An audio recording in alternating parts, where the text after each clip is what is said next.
What's up guys, C2113 here, and in today's video we're going to be taking a look at some Peerless Mantles and why they are the best modern day mantles that you can get for your lantern.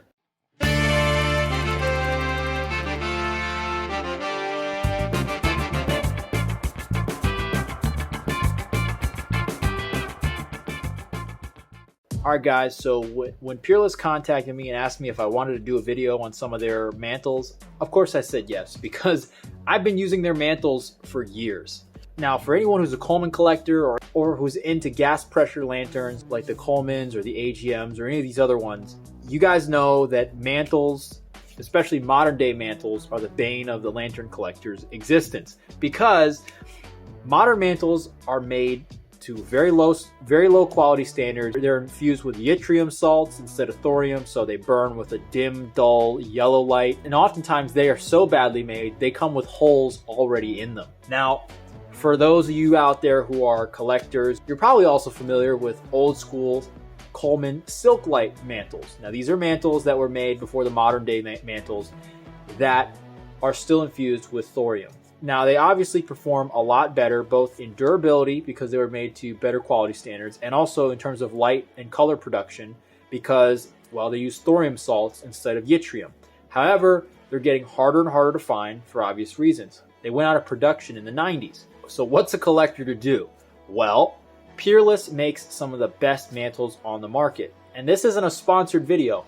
I use Peerless mantles on almost all of my lanterns, with the exceptions being some of my collector pieces that barely get used and don't get moved around at all, in which case I might use a Silk-Lite, since I have a small stockpile of Silk-Lites. But for any lantern that's going to get used, and that there's any chance at all of me breaking that mantle, I'm going to be using a Peerless, because I'm going to get the same great, beautiful, bright white light. I'm going to get much better durability than any modern Coleman mantle would ever provide. And I know that as soon as I pull it out of the package, there's pretty much guaranteed to be no problems with it. I'm not going to find mantles with holes. So with that being said, I'm going to go ahead and open up this package and see what they sent me. Now, they weren't super clear exactly what they were going to send me. All I really know is that they wanted to send me some of each of their products. So I'm just going to make sure there's no information in here. So I got this letter from them. Basically, this letter just says they were sending me some sample mantles, and it's talking about their distribution center in Pennsylvania. So that's pretty cool. All right, so here's what we have inside. Now, if you're wondering why I'm wearing gloves, it's because even if we're talking yttrium mantles, and we know that some of these or all of these potentially have thorium, I always recommend you wear gloves and you just make sure you wash your hands afterwards. Thorium is very safe when it comes to external exposure. Neither alpha or beta particles can even make it through the skin. So, there's very low risk to your health when just holding them. The problem comes with if you contaminate your hands and then you were to, let's say, get something to eat and consume some food that you contaminated with something on your hands onto the food. That's where your risk comes in, because once you ingest it, you're giving your tissue prolonged exposure, unlike you would just holding it. So I always recommend, even yttrium, not good to consume. So just, wear gloves if you can, if you're handling them. And then when you're done, just wash your hands, even if you're not wearing gloves. It's a prudent exercise and caution. And, it costs very little to almost no time to do. And, I just think it's being safe. So what we have here are some of their 2CHG mantles. Now these are going to be a standard replacement for your 21A Coleman mantles. So these will go on your 220s, your 200s, your 202s, 242s. 242s, I actually use a larger size. These will also go on almost all modern day Coleman lanterns, with the exception of their kerosene lantern and the North Star. The rest of them can all use your 2CHGs or 21A equivalent. Next up, we have the 111 500 candle power mantles. Now these are going to be suitable for all of your kerosene lanterns, so your 639s, your 249s, that sort of thing. And these are equivalent to, I believe, the 1111 Coleman mantles. Don't quote me on it, but basically your 500 candle power mantles, this is what this is going to be equivalent to. So the last thing they sent me are their 24A mantles. Now these are going to be larger than the 21A equivalent, so the 2CHGs, but not quite as large as your 111s. And so these are going to be suitable for things like your 242s and other single mantle lanterns that have a little bit more output than your double mantle lanterns with the smaller mantles. So this is sort of an intermediate size. Some people do run these on 200s and 200As. I found them to be a little large for the 200As. And generally I run the 2CHGs or the 21A equivalents on those.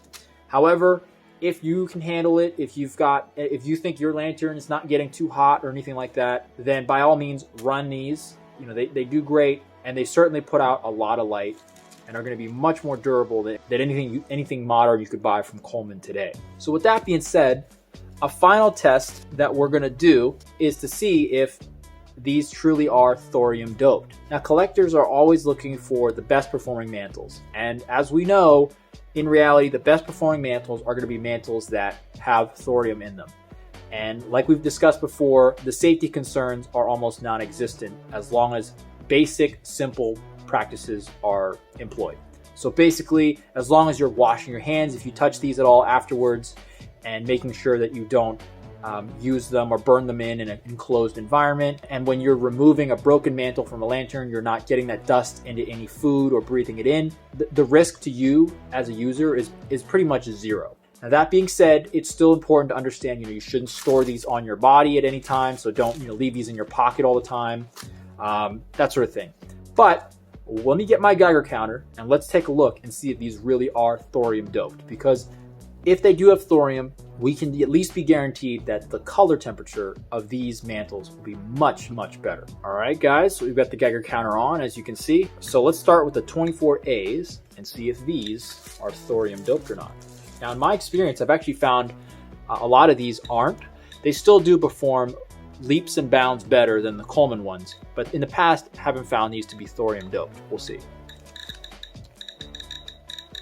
Wow, okay, so that's good. It seems like they are manufacturing these with thorium again, so that's good. By far, these will be the best performing mantles you'll use on any of your intermediate output lanterns. Let's check the 111s. Again, I found some batches, depending on when they were produced and depending on what factory they had open at the time. Some of these didn't come doped with thorium either, but you could always tell, and the thorium ones performed out of this world. So again, as you can see, these are in fact doped with thorium. Very good. Now these 2CHGs, these ones are almost always thorium doped, with the exception of some batches I've purchased. I think on Amazon, actually, I wasn't able to get them with thorium, but anyway, we'll take a look and see. So as you can see, thorium doped. I'm just gonna shut off my Geiger counter. It's gonna beep. It gives me a warning if it goes over a certain amount of exposure, but again, in order to get that exposure, I was holding it right up to the mantles. And again, we're talking alpha and beta decay, nothing harmful. So keep that in mind. None of this radiation can even make it through the skin. Not to mention, you could see that in order to get any detectable amount of radiation, I had to essentially hold the Geiger counter against the mantles. So holding these in your hand for a brief, a couple minutes or even a minute to just tie it on the lantern, not even a concern. And then once it's burned in on the lantern, with the globe around the mantles, and then of course the vent on top, the radiation can't even make it through the glass. So it poses zero risk to you as a user. So anyway, guys, I just wanted to show you what they sent me because again, I am, as you know, a Coleman collector, and I am into lanterns. And if you're into lanterns, you know that mantle quality makes or breaks the lantern's performance, because you can make sure that the lantern's running perfectly. You can make sure it's got a good fuel air tube. You can make sure that the valve packing's good and you've got no obstructions in the valve. You can make sure the generator's clean and good. You can even make sure your burner assembly has no leaks. All of these things can be top notch, but you're not going to get good performance out of the lantern if the mantles suck. And so modern day Coleman mantles just blow. They really do suck. So if you yourself are looking for some good quality Peerless mantles, I will go ahead and leave a link for all of these. You can actually get these on Amazon. Again, availability comes in and out at times, But if there is availability, the link will be in the description below for your 2CHGs, your 111s, and your 24As.